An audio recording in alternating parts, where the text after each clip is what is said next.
Hello, નમસ્તે વિદ્યાર્થી મિત્રો. આગળના લેક્ચરમાં આપણે આસન મૂલ્ય અને ત્રુટિ વિશે વાત કરી અને સ્વાધ્યાય 6.4માં દાખલા નંબર 1 એના 15 દાખલા છે એ જોયા. હવે આગળનો દાખલો છે દાખલા નંબર 2, જેમાં કીધું છે જો f of x is equal two 4x² plus 5x plus 2 હોય તો f of 2.01 નું આસન મૂલ્ય શોધો. હવે જો આગળના દાખલા જે જોઈએ આપણે 6.4નો દાખલા નંબર 1 એના 15 દાખલા, એમાં વિધેય નક્કી કરવાનું હતું, આપણે વિધેય મેળવવાનું હતું. અહીંયા આગળ ઓલરેડી આપણને વિધેય આપી દીધું f of x is equal two 4x² plus 5x plus 2, અને આસનનું મૂલ્ય જે મેળવવાનું છે x પ્લસ ડેલ્ટા એક્સ 2.01 આપ્યું છે, બરાબર. તો આગળ જોઈએ આપણે પહેલાં એક્સ મેળવી લઈએ અને એક્સ ડેલ્ટા એક્સ મેળવીએ. તો એક્સ પ્લસ ડેલ્ટા એક્સ બરાબર આપ્યું છે 2.01. તો એક્સ બરાબર લેશું આપણે 2 વત્તા 0.1, એટલે કે એક્સ બરાબર 2 અને ડેલ્ટા એક્સ બરાબર થશે 0.1. હવે F of x is equal two આપણને આપ્યું છે 4x² પ્લસ 5x પ્લસ 2. તો આસન મૂલ્યના સૂત્રમાં આપણે એફ પ્રાઇમ ઓફ એક્સની જરૂર છે, એટલે એફ પ્રાઇમ ઓફ એક્સ મેળવીએ. F prime of x is equal two એનું વિકલન કરીએ તો 8x પ્લસ 5. હવે જોઈએ આસનનું મૂલ્ય માટે f of x plus delta x is equal to f of x plus f prime of x into delta x. આસનનું મૂલ્ય મેળવવા માટેનું સૂત્ર જે આપણે કાલે જોયું આગળના લેક્ચરમાં.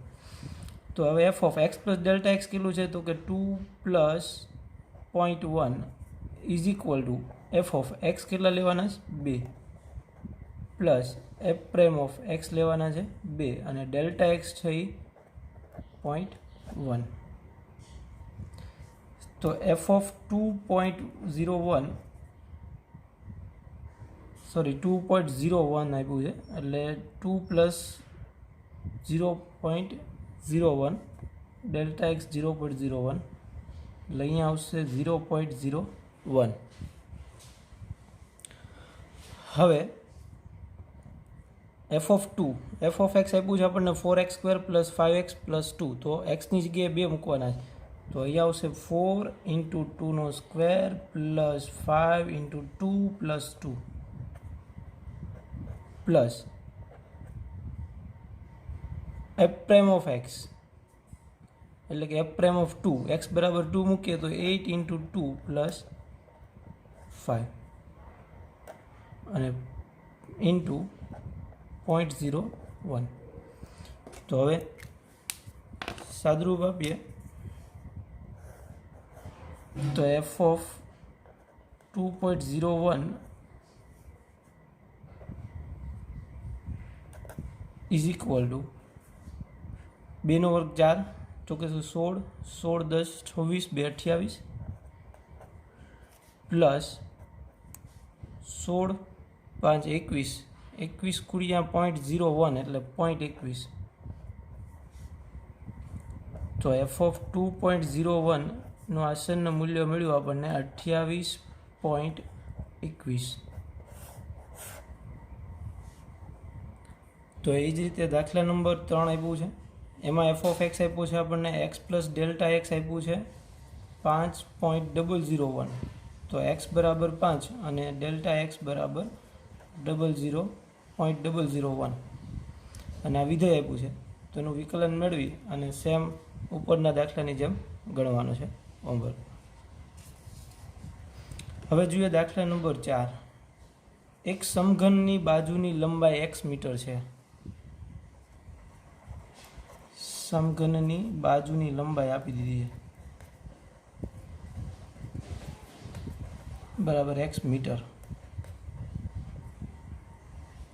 સમઘનની બાજુની લંબાઈમાં 1%નો વધારો થતો હોય, એટલે બાજુની લંબાઈમાં ત્રુટિ છે એ 1% આપી છે, એટલે કે ડેલ્ટા એક્સ બરાબર એક્સના 1%. તો એક્સનો 1% એટલે એક્સના છેદમાં 100. એટલે ડેલ્ટા એક્સ છે કેટલું છે? એક્સના છેદમાં 100. હવે ઘનફળમાં થતા વધારાનું ત્રુટિનું આસન્ન મૂલ્ય એટલે ત્રુટિ મેળવવાની છે ડેલ્ટા વી, સમઘનનું ઘનફળ. તો પહેલાં જોઈએ સમઘનનું ઘનફળ વી ઇઝ ઇક્વલ ટુ સમઘનનું ઘનફળ કેટલું થશે? બાજુની લંબાઈનો ઘન એટલે એક્સનો ક્યુબ મીટર ક્યુબ. હવે ડેલ્ટા વી જોવું છે તો એના માટે પહેલાં ડીવી બાય ડીએક્સ મેળવવું પડશે. તો d v by d x is equal to 3x² થશે. તો ઘનફળમાં થતો વધારો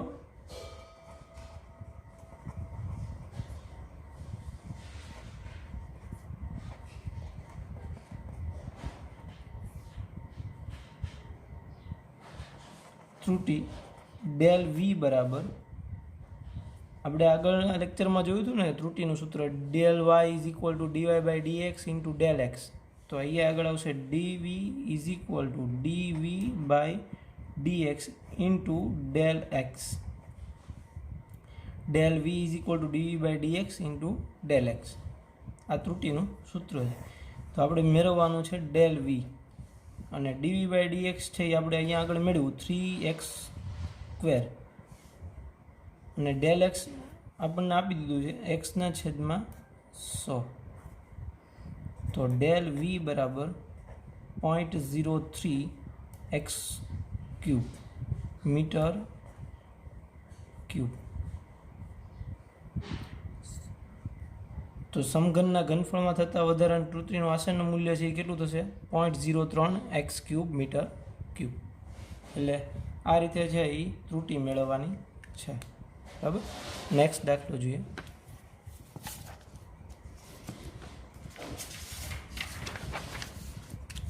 દાખલા નંબર 5. એમાં કીધું સમઘનની બાજુની લંબાઈ x મીટર છે.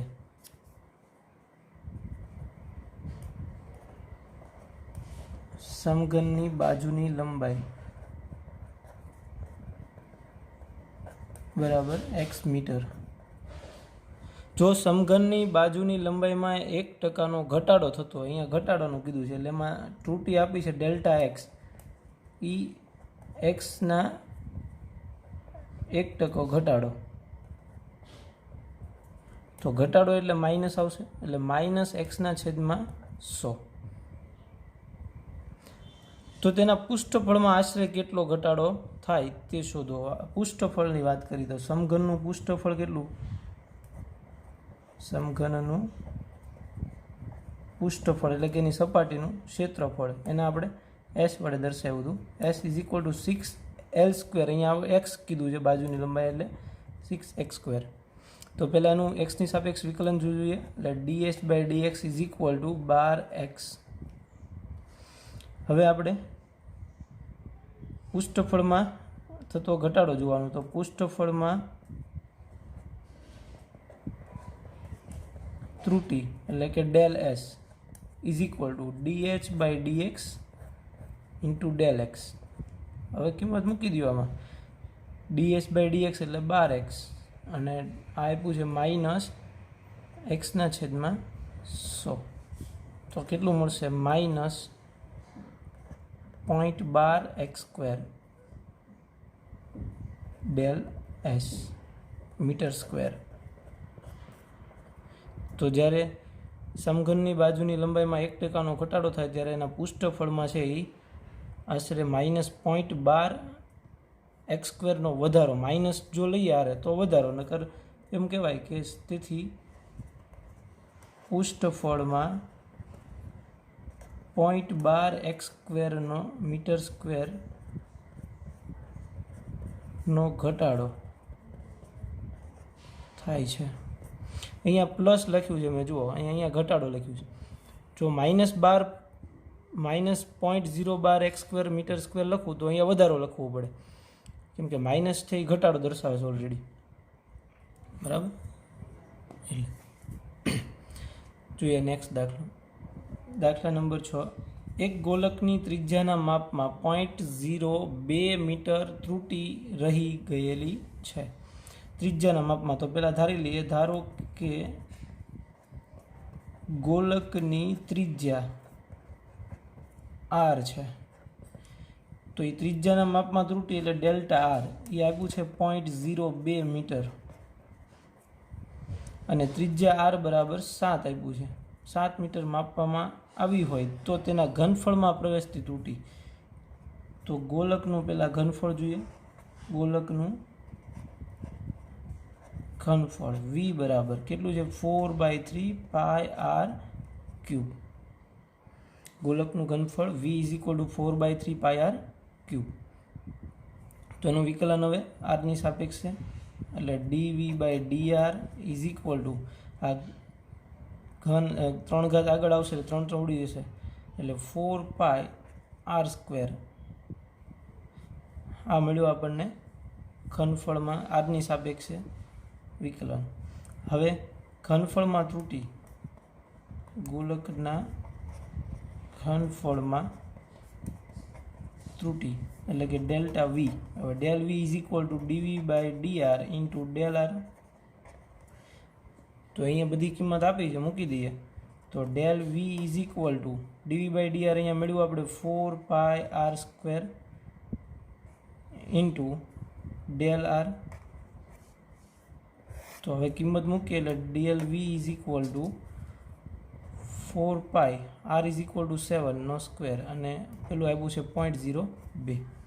તો del v is equal to 4 પાઈ 749 ગુણ્યા એટલે 0.98. તો del v is equal to અહીંયા આવશે 32 2 ને 36 ને 39 એટલે 3.92 પાઈ મીટર ક્યુબ. તો જ્યારે ત્રિજ્યામાં 0.02 મીટર ત્રુટી રહે ત્યારે ઘનફળમાં પ્રવેશતી ત્રુટી છે એ 3.92 પાઈ મીટર ક્યુબ થશે. નેક્સ્ટ દાખલો જોઈએ.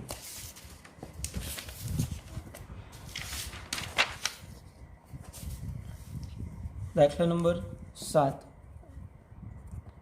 એમાં પણ ગોલકની વાત કરી છે. એક ગોલકની ત્રિજ્યાના માપમાં 0.03 મીટર તૂટી રહે છે. તો પહેલાં ગોલકની ત્રિજ્યા છે એને આર કહી દઈએ. તેમાં ત્રુટી એટલે del r is equal to 0.03 meter. જો ગોલકની ત્રિજ્યા આર બરાબર 9 મીટર હોય તો તેના પૃષ્ઠફળમાં પ્રવેશતી કીધી છે. અહીંયા ગોલકનું પૃષ્ઠફળ, આગળના દાખલામાં ઘનફળ જોયું આપણે. તો ગોલકનું પૃષ્ઠફળ છે એ કેટલું છે?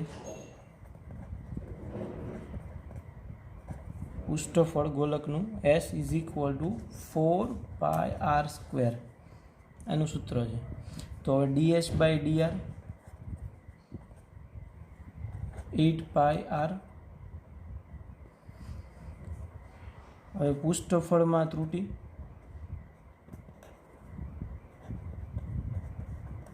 પ્રવેશતી ત્રુટી જોઈએ તો del s is equal to ds/dr into del r. તો del s is equal to આ મળ્યું 8 પાઈ આર, અને ડેલ આર છે એ આપ્યું છે 0.03. તો del s is equal to 8 pi આરની કિંમત છે એ 9 લેવાની છે, ને 0.03. તો del s is equal to કેટલા થશે? 8 પાઈ 27 એટલે 0.27. તો del s is equal to 56 6 ને 16 5 21 2.16 પાઈ મીટર સ્ક્વેર. તો પૃષ્ઠફળમાં પ્રવેશતી ત્રુટી છે એ કેટલી થશે? 2.16 પાઈ મીટર સ્ક્વેર. નેક્સ્ટ જોઈએ. 2 MCQ આપ્યા છે 8 અને 9. તો f(x) આગળ દાખલા નંબર 2 જોઈ એવી રીતે આપ્યું છે. વિધેય આપી દીધેલું છે. 3.02 આસન્ન મૂલ્ય મેળવવાનું છે, એટલે x બરાબર 3 અને ડેલ x બરાબર 0.02. પછી પેલા સૂત્રમાં કિંમત મૂકી દઈશું. પછી એ જ રીતે દાખલા નંબર 9 એમાં સમઘનની લંબાઈ x મીટર છે, તો તેની બાજુની લંબાઈમાં 3% વધારો થાય છે. આગળ દાખલા નંબર 4 જોયું આપણે, એના ઘનફળમાં થતા વધારાની ત્રુટિનું આસન્ન મૂલ્ય. બરાબર, તો આ બે હોમવર્કમાં આજે એટલે સુધી રાખી. Thank you.